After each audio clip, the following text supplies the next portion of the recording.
Las extrasístoles ventriculares ocurren frecuentemente en atletas competitivos y a menudo son un hallazgo casual durante el screening predeportivo. Existe un gran debate acerca de su significado. Mientras algunos sugieren que son una manifestación benigna del corazón de atleta, otros dicen que podrían ser el primer indicio de una enfermedad estructural cardíaca y por lo tanto un mayor riesgo de muerte súbita cardíaca. Como vemos en esta primera imagen, las extrasístoles ventriculares son bastante frecuentes en la población general. Aproximadamente 1 al 4% de las personas sedentarias sanas tienen extrasístoles ventriculares, con un aumento de la prevalencia asociada con el sexo masculino, al aumento de la edad y a trastornos metabólicos. En esta tabla se muestran diferentes trabajos donde se compara la densidad de extrasístoles ventriculares en población de atletas versus población sedentaria. Como se observa, en muchos de ellos no hay diferencia significativa en ambos grupos, pero en algunos trabajos los atletas tendrían mayor densidad de extrasístoles ventriculares. Bikina y colaboradores encontró que con tan solo 30 extrasístoles ventriculares por hora en hombres sanos sin arteriopatía coronaria clínica, las extrasístoles ventriculares se asociaron con un aumento de la mortalidad por todas las causas, el riesgo de infarto o de muerte por enfermedad coronaria.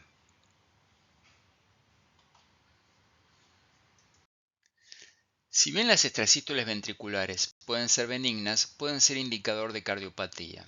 ¿Qué marcadores de riesgo debemos evaluar en presencia de extrasístoles ventriculares?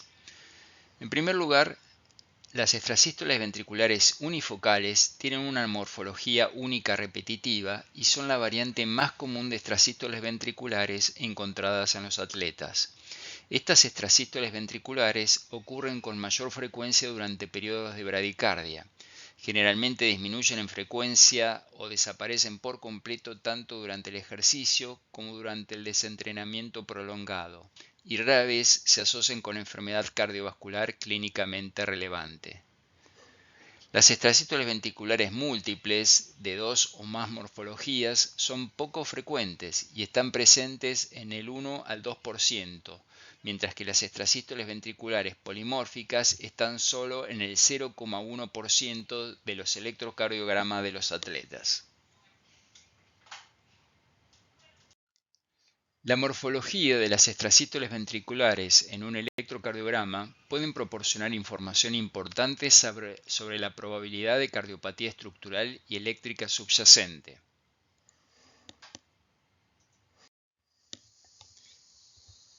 Algunos patrones comunes en atletas y que tienen un pronóstico habitualmente benigno son las taquicardias infundibulares o fasciculares. Las infundibulares tienen bloqueo de rama izquierda, contracción precordial tardía, un RS mayor de 1 después de B3 y eje inferior, son habitualmente del tracto de salida del ventrículo derecho, o bloqueo de rama izquierda con eje inferior pero con pequeña onda R en B1 y transición precordial temprana con un RS igual o mayor de 1 en B2 o B3 que corresponden al tracto de salida del ventrículo izquierdo.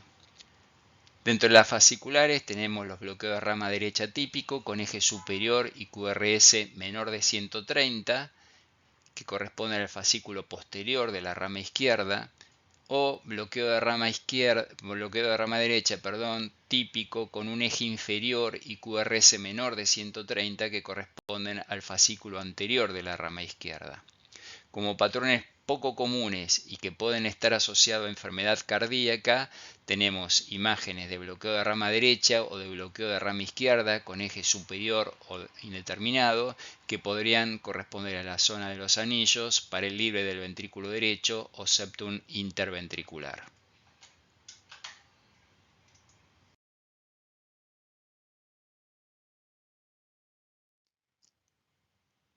La densidad de las extrasístoles también sería un punto importante a tener en cuenta. Cuando son menor de 2000 en un Holter de 24 horas, en general son benignas. Cuando son mayores a 2000 en un Holter de 24 horas, ameritarían un estudio más profundo.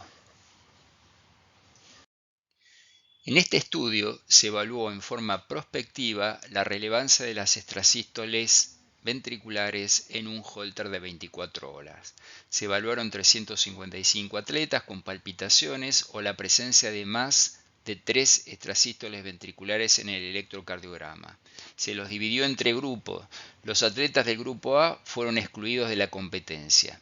Durante el seguimiento medio, que fue de 8 años, todos los atletas sobrevivieron sin excepción, excepto uno del grupo A. Las extrasístoles ventriculares, cuando no se asociaban con cardiopatía, no transmitían un significado clínico adverso y parecen ser una expresión de un síndrome del corazón de atleta y probablemente no justifica una descalificación de los deportes competitivos. En el ecocardiograma, la prevalencia de cardiopatía estructural fue mayor en atletas con extrasístoles ventriculares frecuentes y complejas, aunque el riesgo de muerte súbita durante el periodo de seguimiento fue extremadamente bajo, independientemente de la complejidad y frecuencia de las extrasístoles, así como de las anomalías cardíacas.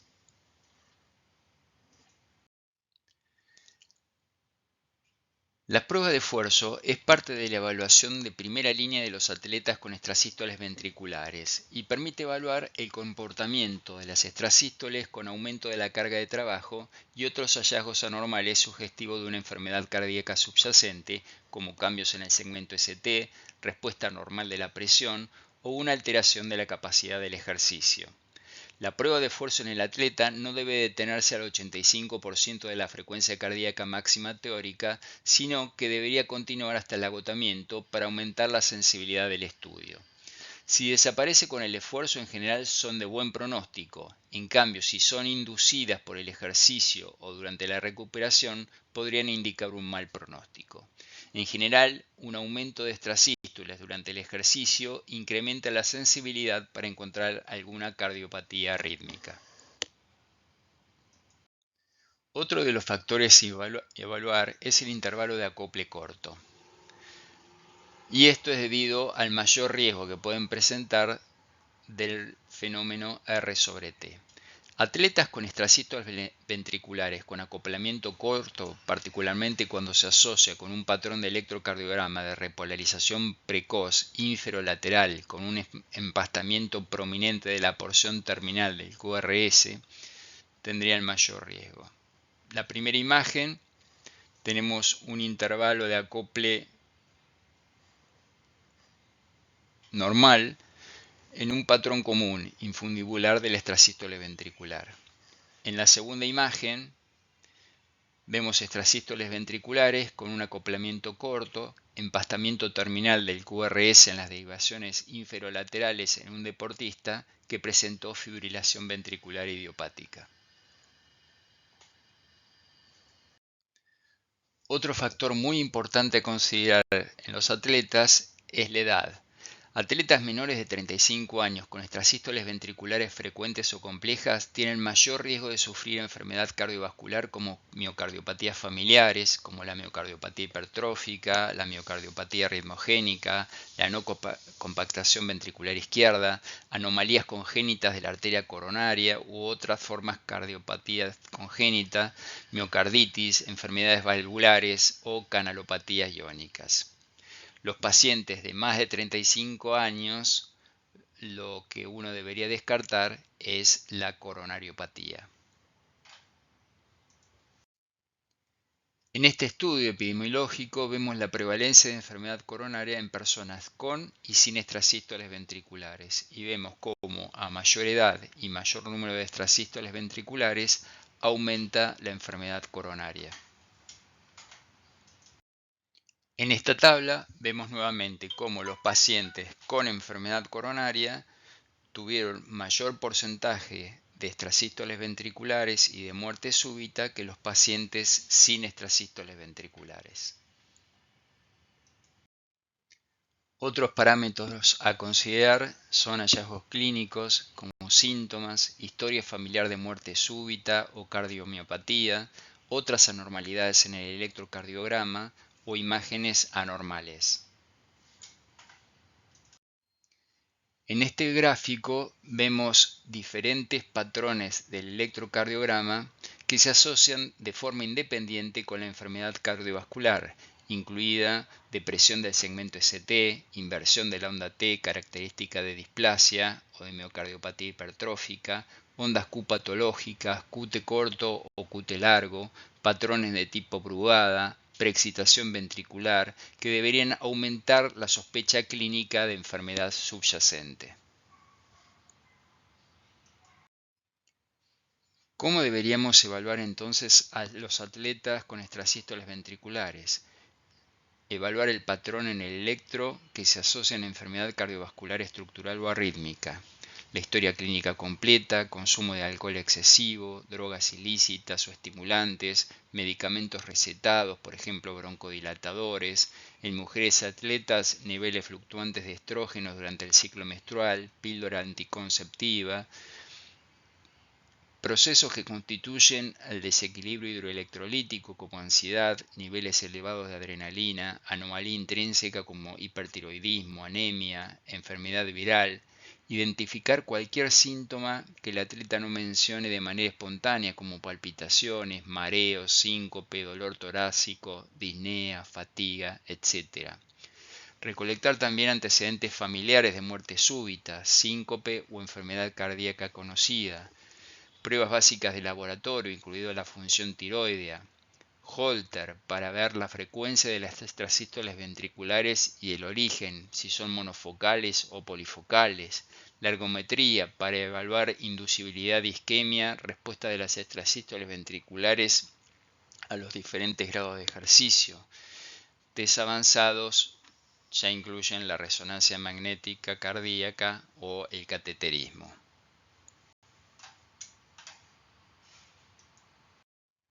Basados en la Asociación Americana del Corazón y recomendaciones del Colegio Americano de Cardiología, aquellos pacientes atletas que carecen de antecedentes familiares de muerte súbita, tienen menos de 2.000 extrasístoles ventriculares en el Holter de 24 horas, no tienen evidencia de extrasístoles ventriculares polimórficas o duplas ventriculares, no muestran aumento de las extrasístoles ventriculares en el ejercicio y no tienen una enfermedad cardíaca estructural o arrítmica subyacente, podrían realizar actividad física en todos los deportes competitivos.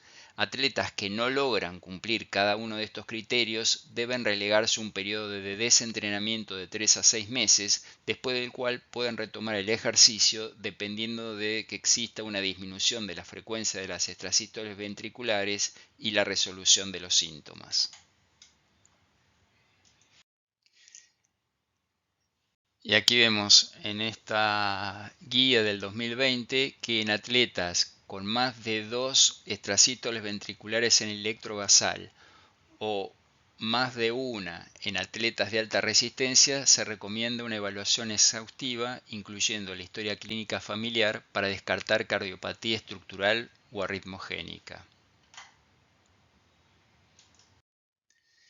Entre los individuos con extrasístoles ventriculares frecuentes y taquicardia ventricular no sostenida, se recomienda una investigación exhaustiva con monitorización Holter, electrocardiograma, ergometrías e imágenes adecuadas. Finalmente, se recomienda que se permita todas las actividades deportivas competitivas y recreativas con reevaluaciones periódicas en individuos sin enfermedad subyacente familiar o estructural. En conclusión, las extrasístoles ventriculares en atletas a menudo es un hallazgo casual en el screening. En las extrasístoles ventriculares es importante evaluar la frecuencia, morfología y complejidad, ya que proporcionan un medio más para la estratificación del riesgo de muerte súbita. La demostración de ausencia de cardiopatía estructural y arritmogénica en las pruebas no invasivas igualan riesgo de muerte súbita al de la población general y podrían participar en deportes competitivos sin restricciones. En atletas sintomáticos, sin cardiopatía estructural, la ablación con catéter de extrasístoles ventricular es una opción terapéutica apropiada con potencial de curación. La terapia farmacológica con beta bloqueantes o bloqueantes de los canales de calcio está limitada por los efectos secundarios y su uso está restringido por las agencias antidoping para los atletas que planean continuar un deporte competitivo. La toma de decisiones compartidas es una estrategia fundamental para asegurar que un atleta y su médico definan el plan terapéutico apropiado para maximizar el potencial de continuar la participación deportiva competitiva sin comprometer la salud.